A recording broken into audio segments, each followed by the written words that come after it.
하나님께서 오늘 우리에게 주시는 말씀은 시편 119편 161절에서 168절입니다. 시편 119편 161절에서 168절의 말씀을 저와 여러분 한 절씩 교독하겠습니다. 고관들이 거짓으로 나를 핍박하오나 나의 마음은 주의 말씀만 경외하나이다.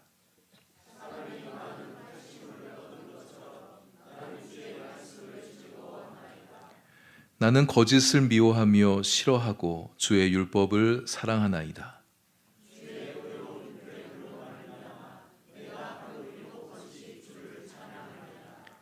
주의 법을 사랑하는 자에게는 큰 평안이 있으니 그들에게 장애물이 없으리이다.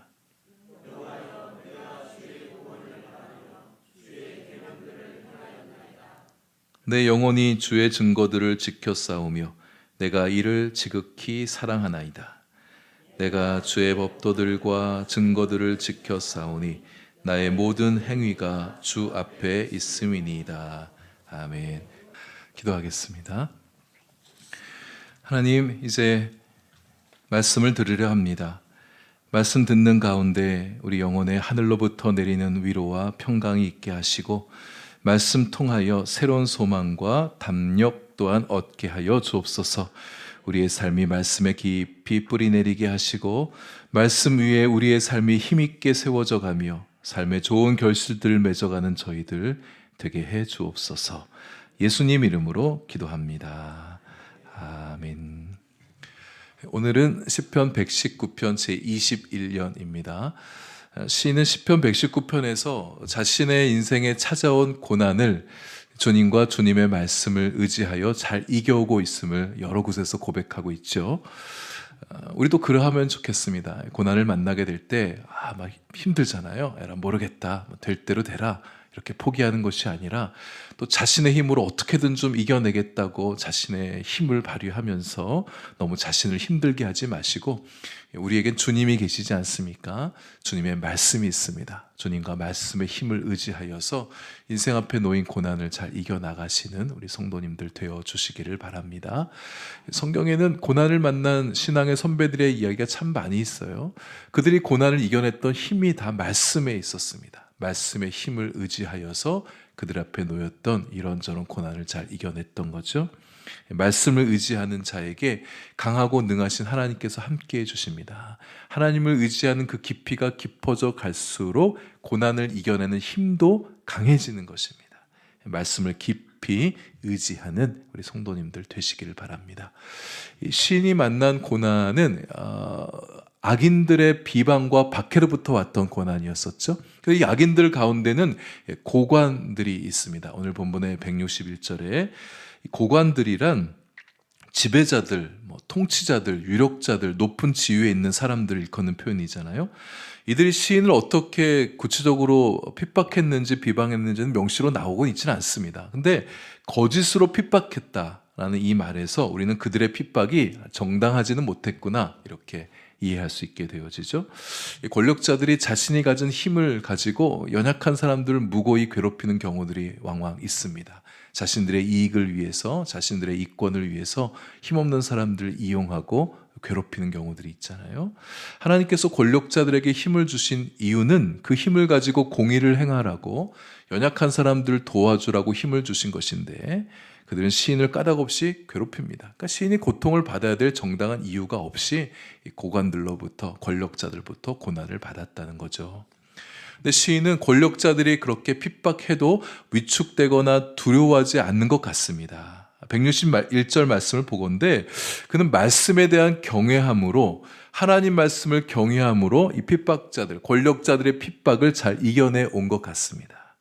권력자들에게 두려운 마음이 들더라도 주님 말씀에 경외함으로 이 권력자들의 핍박을 이겨냈던 것이죠. 경외한단 말은 두려워한단 말이잖아요. 이 사람은 권력자들을 두려워하지 않고 하나님을 두려워했던 거예요. 하나님을 두려워하다 보니까 세상 권력자들의 핍박이 두렵지 않게 느껴졌던 것이죠. 여러분 권력자들 한번 만나본 적 있으십니까? 총선이 이제 다가오고 있는데 총선 때가 되면 이 권력 입후보자들이 표 하나라도 더 얻으려고 막 이렇게 사람들한테 잘하잖아요. 인사도 잘하고 막 밝게 웃고 전혀 위화감 느껴지지 않은 뭐 재킷도 입고 막 다니면서 그렇게 일일이 막 악수하고 다니는 모습 볼 때 참 동네 아저씨 같은 아줌마 같은 편안한 그런 느낌을 주곤 하는데, 근데 권력자들이 정장 딱 갖춰 입고 뭐 사람들 데리고 다니면서 표정을 굳게 하고 있으면, 굳은 표정을 짓고 있으면 굉장히 위협적으로 느껴질 수가 있습니다. 제가 높은 사람들 저도 만날 일 거의 없는데 한번 집단적으로 한번 만나본, 나란 일 하는 사람들 한번 만나본 적이 있었는데요. 제가 목사 1년 차 때입니다. 목사 안수 받고 한 3개월쯤 지났을 때인가 제가 외교부 신우회에 초청을 받아서 한번 설교를 하러 간 적이 있었어요. 제가 오스트리아 비엔나에서 견습 선교사로 있는 동안에 거기 있었던 이제 대사님 몇 분을 좀 교제를 했었는데, 그분이 한국에 들어와 있는 동안 제가 기억이 나셨어요. 저를 불러서 한번 말씀 전해달라고 이렇게 초청을 해서 제가 이제 정부 청사에 처음이자 마지막으로 한번 마지막인지는 모르겠네요. 하여튼 처음 한번 가서 이제 예배를 드리는데, 나중에 이제 같이 밥 먹는 시간을 갖다 보니까 이분들이 커리어들이 대단한 분들이시더라고요. 이렇게 저랑 이렇게 밥 먹고 같이 겸상할 그런 분들이, 제가 겸상할 그런 분들이 아니셨는데, 이렇게 말씀을 전할 때 제가 이제 목사제 1년 차 이제 풋내기 새파란 젊은 게 와가지고 설교한다고 그러니까 별로 이렇게 마음에 안 들었는지 표정이 너무 굳으신 거예요. 다들 뭐 화가 났는지 막. 또 제가 설교하면서 겁도 없죠. 그냥 외교관들 대사들 앞에 3, 40명 모여 있었는데, 외교관답게 예수님 제자답게 하나님 영광 위해서 잘 사셔야 되는 이런 식의 설교를 막 했었어요. 여러분 그게 설교가 막 튕겨나가는 그런 느낌 아실지 모르겠는데, 이 설교가 흡수되는 게 아니라 막 이렇게 튕겨나가는 그런 느낌을 받으면서 설교를 했던 그런 기억이 있었는데요. 분위기 좀 좋게 하려고 초반에 제가 웃긴 얘기도 한 2대목 준비해서 갔거든요. 우리 성도님들은 제가 썩 재미없는 얘기도 막 웃어주시잖아요. 호응해 주시잖아요. 근데 이렇게 환한 표정을 짓고서 하나도 안 웃고 막 그러는 거예요. 저 초대해 주신 그 대사님과 여자분들 몇 분이 계셨는데 다른 직원들이신 것 같아요. 그분들만 이렇게 웃는데 분위기가 너무 엄숙하니까 제대로 웃지도 못하고 그냥 키득키득 이 정도로 이렇게 웃는. 굉장히 한동안 조금 당황해서 이게 설교가 좀 어려워지는 거예요. 그래서 속으로 마음 이제 굳게 먹고서 제가 이제 설교를 꿋꿋하게 좀 갔었습니다. 당신들이 대단한 사람들이지만 내가 결코 당신들 앞에 주눅들지 않겠다고.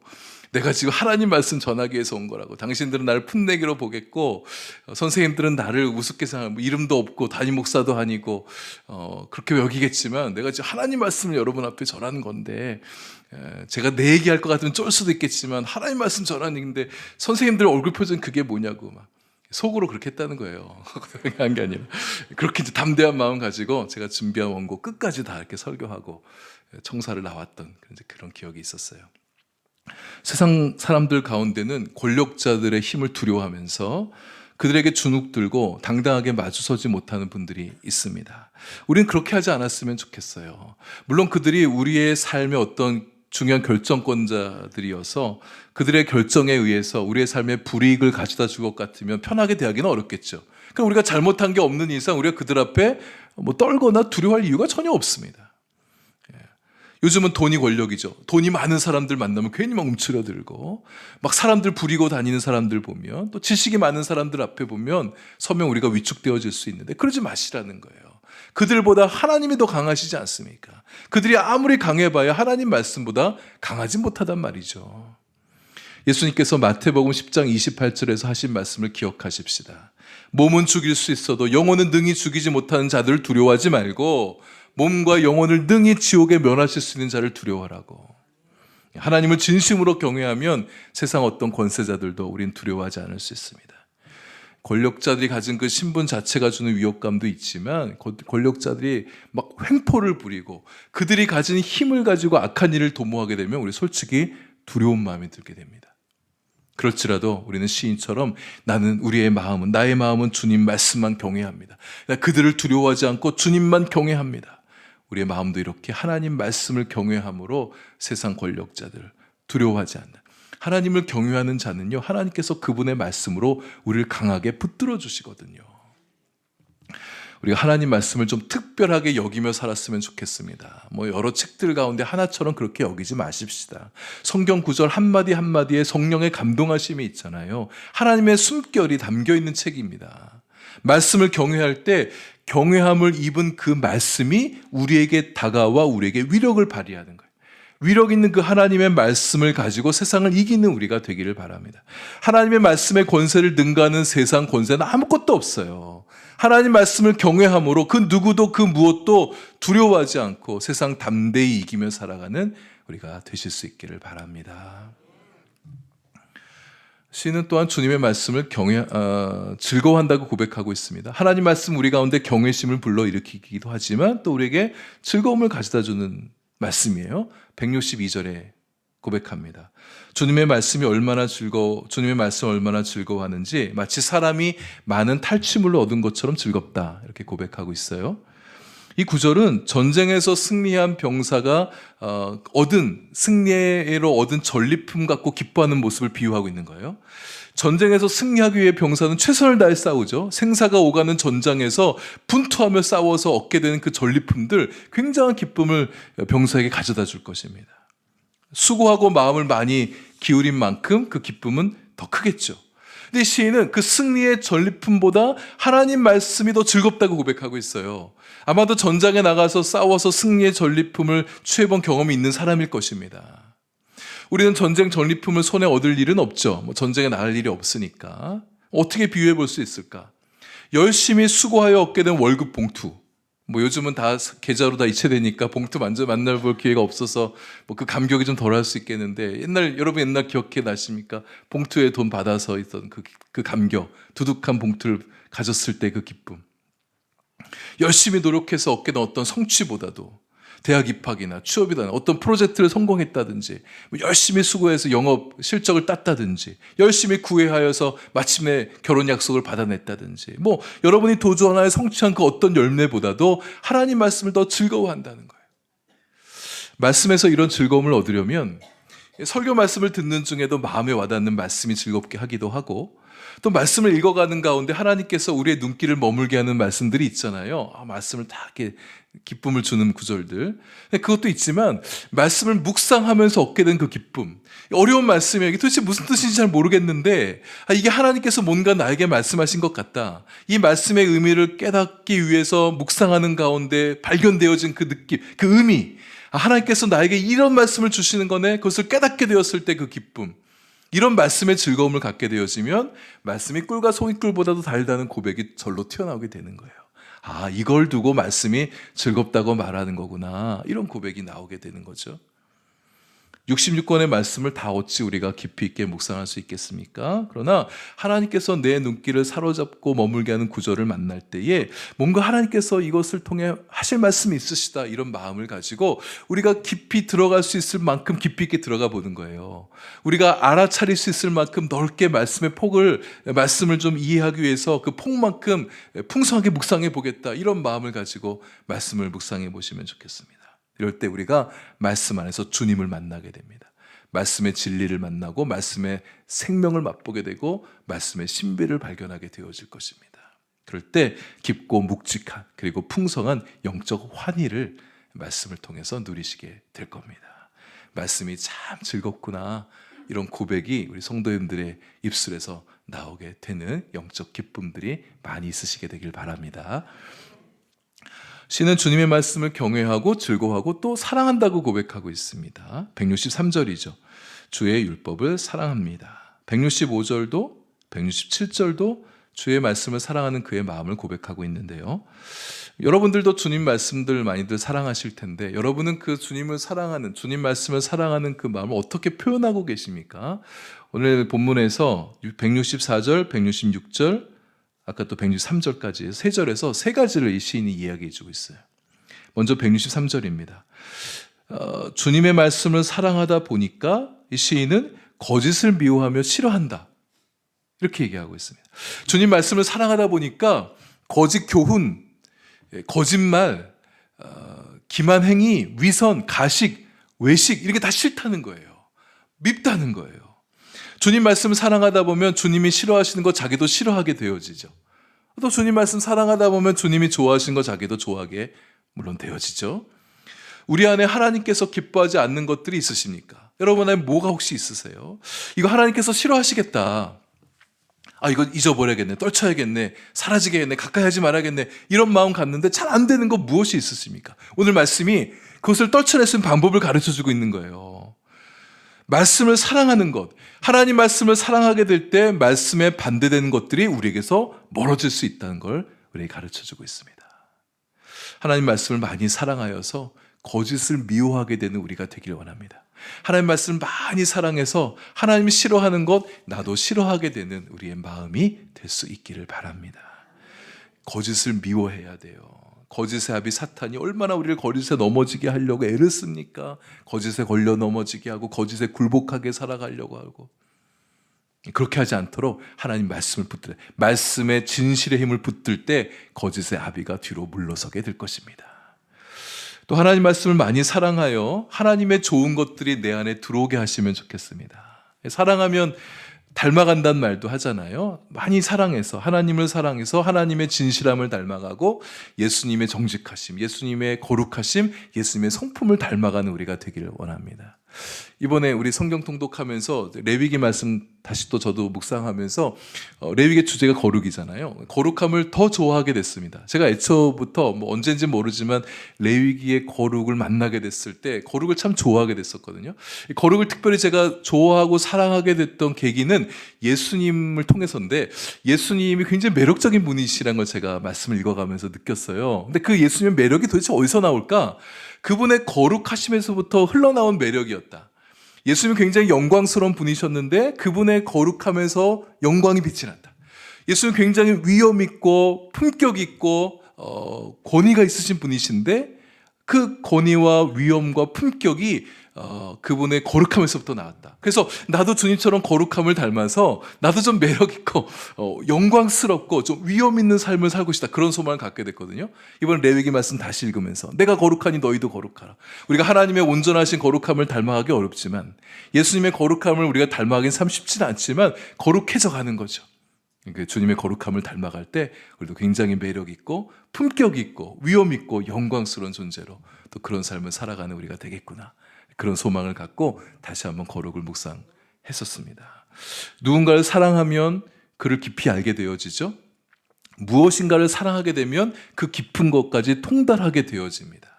우리가 하나님 말씀을 사랑해서 말씀의 주님을 더욱 사랑하여 주님을 더 알게 되어지고, 하나님의 그 지혜를 만나게 되어지고, 하나님의 놀라운 능력도 말씀 묵상에 가면서 얻게 되는 우리 성도님들 되실 수 있기를 바랍니다.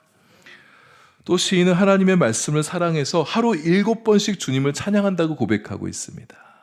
164절이죠. 사랑하면 노래 부르는 거예요. 하나님을 사랑하다 보니까 하나님의 찬양을 흥얼흥얼 이렇게 부르는데, 이 시인은 하루 7번씩 하나님을 찬양한대요.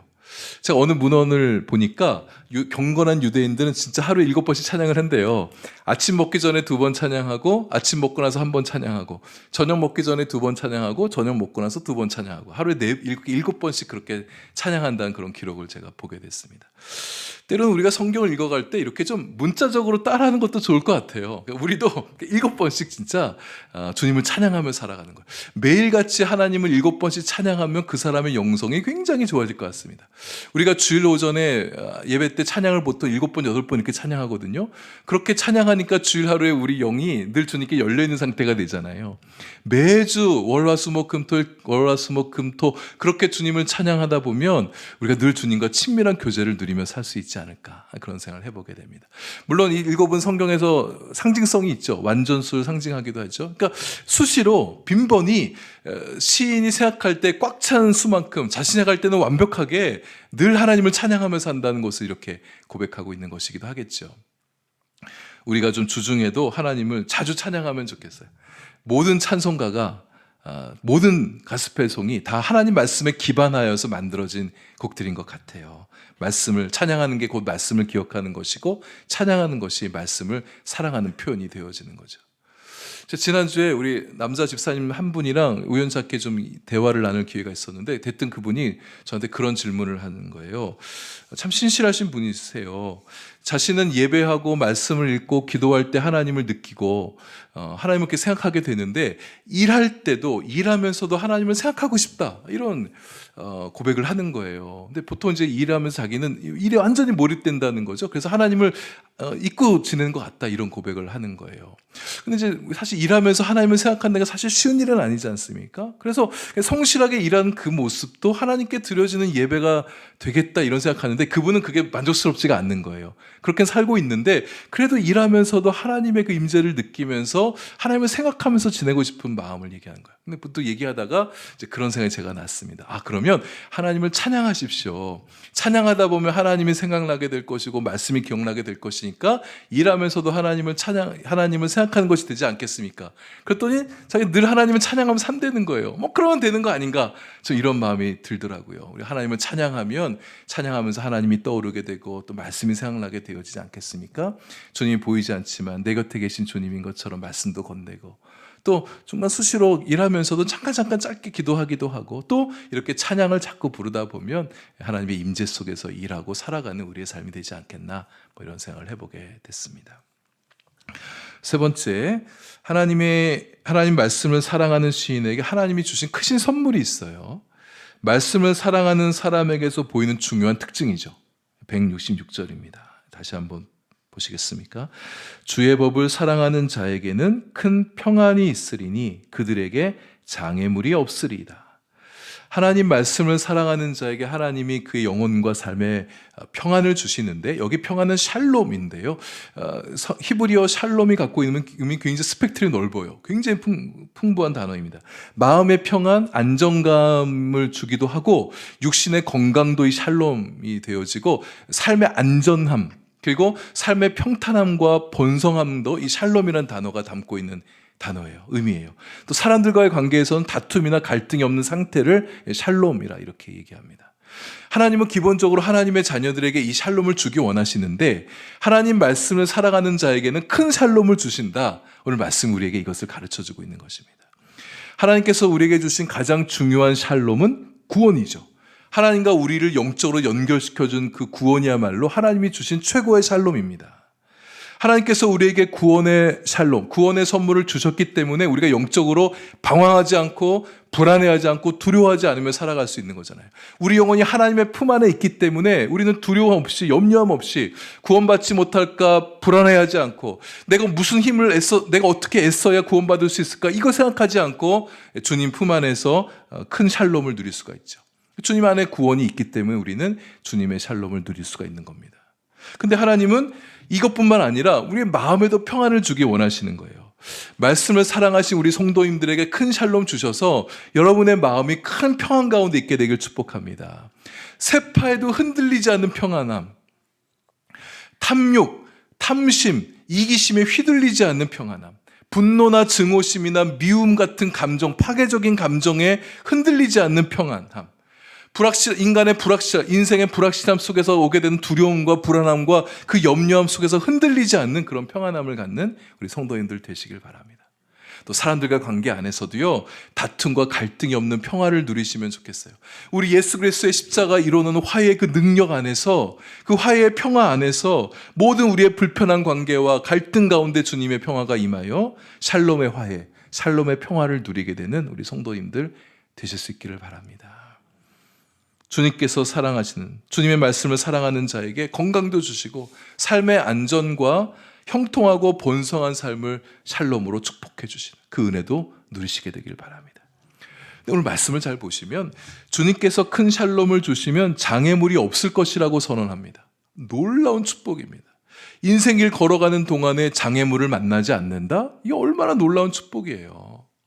우리 인생은 이런저런 장애물 때문에 낙심하고 좌절하고 주저앉고 후회하고 포기하고 괴로워하기를 반복하는 게 우리 인생이잖아요. 근데 하나님께서 우리에게 큰 선물을 주셔서 우리 인생 앞에 장애물이 놓이지 않게 하겠다고, 장애물을 거두어 주시겠다고 말씀해 주시는데 놀라운 축복이잖아요. 이런 축복이 우리 성도님들 가운데 임하시게 되길 바랍니다. 근데 설령 장애물이 있어도 두렵지가 않은 거예요. 이 165절은 인생의 장애물을 놓아주시지 않겠다는 말씀으로 해석될 수도 있고, 또 근데 사실 우리 인생을 가만 보면 장애물 없는 인생이 어디 있습니까? 예수님 잘 믿는 인생 앞에도 장애물이 놓이게 되잖아요. 그러나 하나님이 주시는 큰 샬롬을 가진 사람은 장애물을 만나도 그 장애물이 장애물처럼 여겨지지 않게 해주시는 거예요.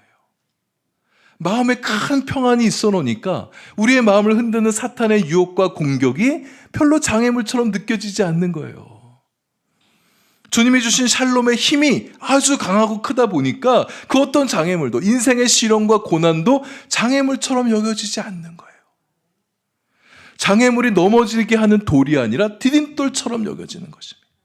인생의 장애물이 도리어 나를 발전하게 하고 성장하게 하고 소망의 항구로 더 빨리 나아갈 수 있도록 하는 디딤돌이 되어주니 인생의 장애물이 없는 것처럼 느껴지게 되는 거죠. 우리에게 이런 큰 평안함이 있으시게 되길 바랍니다. 하나님의 임재 안에서 하나님 말씀 사랑하는 자에게 이런 평안함을 주신다고 말씀해 주셨으니 하나님의 이 큰 평안함을 누리는 우리 인생들 되시길 바랍니다. 시인 오늘 본문 21년에서 하나님 말씀 경외하고 즐거워하고 사랑한다 이렇게 고백하면서 또 하나 주님 말씀 안에서 소망도 품는다 이런 고백을 하고 있어요. 소망에 대한 직접적인 단어는 언급되어 있지 않는데요. 166절이 그것을 말하고 있습니다. 여호와여 내가 주의 구원을 바라며 주의 계명들을 행하였나이다. 시인은 주님의 구원을 바라고 있습니다. 여기서 우리 구원의 가장 궁극적인 것은 영혼의 구원, 생명의 구원이죠. 근데 구약 성경에서 전에도 말씀드렸지만 이 구원의 스펙트럼이 상당히 넓어요. 위기에서 벗어나는 것도 구원이고 어떤 도움을 받는 것도 구원이고 안 좋은 상태에서 벗어나기를 바라는 그 어떤 소망도 구원의 맥락 속에서 이해될 수 있습니다. 주님의 말씀에 순종하며 살아갈 때 하나님께서 그에게 필요한 구원, 그에게 있어야 할 어떤 구원을 성취하여 주시고 성취하여 주실 것이니까 믿음과 인내를 가지고 소망의 길을 걷겠습니다. 이렇게 시인이 고백하고 있는 거예요. 하나님 말씀을 믿고 순종하는 자에게 하나님은 미래가 현실이 되게 해주신 분이세요. 막연한 미래, 뜬구름 같은 게 아니라 우리의 삶의 현실이 되게 하신다. 우리가 잘 아는 히브리서 11장 1절 말씀 아시잖아요. 믿음은 바라는 것들의 실상이요 보이지 않는 것들의 증거다 말씀하셨잖아요. 우리가 말씀을 믿고 말씀에 소망을 두고 살아가십시다. 하나님의 그 약속의 말씀 우리 가운데 반드시 성취되게 해주실 것이고 우리 안에 있는 우리가 직면한 그 어떤 어려움도 벗어나게 해주실 거예요. 그리고 말씀 안에서 새로운 소망을 꿈꾸는 우리가 되면 좋겠어요. 여러분 말씀 읽어가시면서 하나님이 이 말씀 통독 가운데 나에게 새로운 소망과 꿈과 비전을 주시기는 그런 비전을 주시기를 갈망하는 마음을 가지고 말씀을 읽어가시면 좋겠어요. 우리 하나님 언제나 새로우신 하나님, 우리에게 새로운 소망을 들고 찾아오신 하나님이십니다.